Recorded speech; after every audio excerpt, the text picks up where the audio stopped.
I'll never catch him while I'm this small. Curious butterflies. You mean bread and butterflies? Oh, yes, of course. Hmm?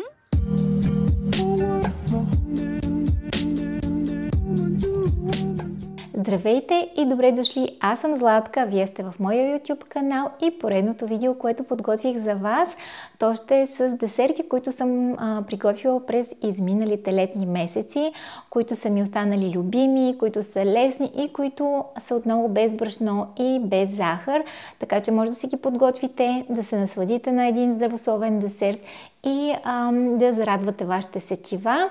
И в тази връзка, тъй като десертите са наистина лесни, ефектни, може да се декорират с всякакви сезонни плодове, само ще уточня, че много от вас ми пишат, че нямат време, питат ме как се справям, как отделям толкова от времето, как ми остава време за любими неща или просто за нищо правене. Ще добавя, че всеки може да приоритизира времето си, да го направи така спрямо неговите нужди и че когато ние обясняваме и казваме колко сме взети, колко сме ангажирани, това единствено е с цел самите ние да се убедиме, че това наистина е така и няма какво друго да направиме и какви допълнителни стъпки да направиме, така че да си освободиме едни 30-40 минути, в които може да приготвим нещо наистина полезно за нас и нашите близки, така че всеки има време от свободното си, което използва не по най-добрият начин и може да приоритизира.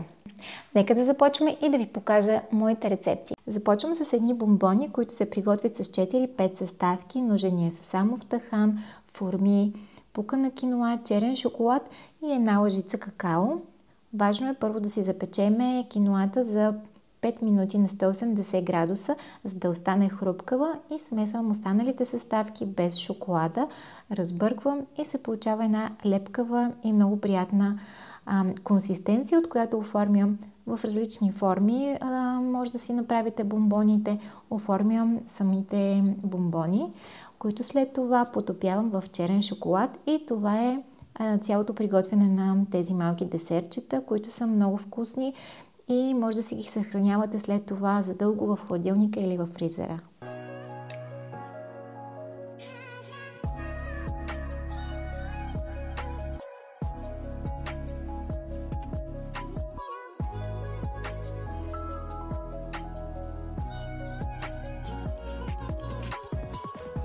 Всички съставки от рецептите ще са изписани отдолу под видеото, така че ще имате пълният състав на продуктите, които са необходими, за да си приготвите всяка една от рецептите.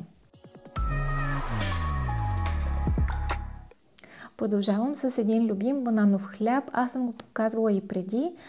Ще ви оставя отдолу описанието. Смесила съм всички съставки, няма нищо сложно. Намачкват се бананите и се добавят всички съставки след това и се изпича на 180 градуса за около 30-40 минути. И на сутринта имаме готова закуска. Банановия ни кекс е готов и мога да си направя една хубава чаша кафе и да се насладя на сутрините.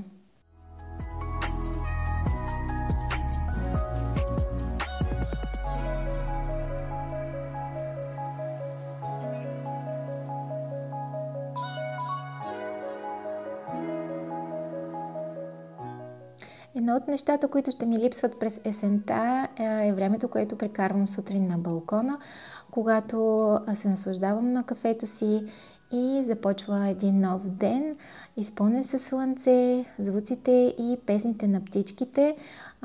И това са моите цветя и маслините всъщност, които са родили тази година. Това ще е нещото, което ще ми липсва най-много през есенно-зимният сезон.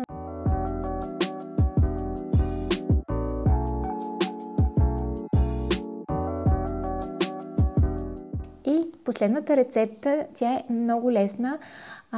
Приготвя се с продукти. Това е пана кота, която съм закупила от Diem и бисквити без добавена захар и без глутен.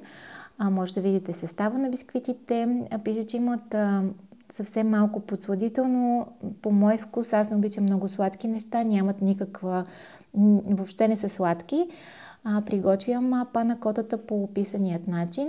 на опаковката и добавям по една бисквита за всяка от формите ми за тарталети.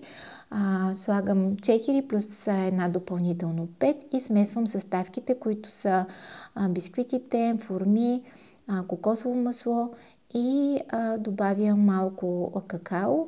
Оформям с помощта на една чаша самите формички, за да се получи нещо като чизкейк и след това ги прибирам в хладилника и леко охладеният крем, който е пана-кота, изсипвам в формичките и прибирам в хладилника.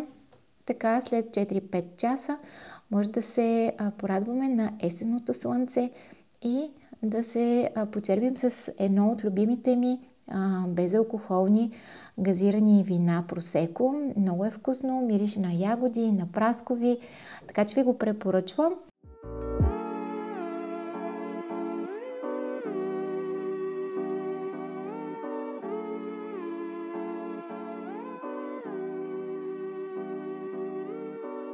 Това бяха моите предложения за днешните десерти. Надявам се да си направите някои от рецептата. Те са без захар, без брашно, но все пак консумирайте ги с мярка. Не забравяйте да се абонирате за моя YouTube канал, както и да ме последвате в Instagram. Аз ви пожелавам да имате един много усмихнат, много спокоен и вече напомняш на есента ден. И до следващия път.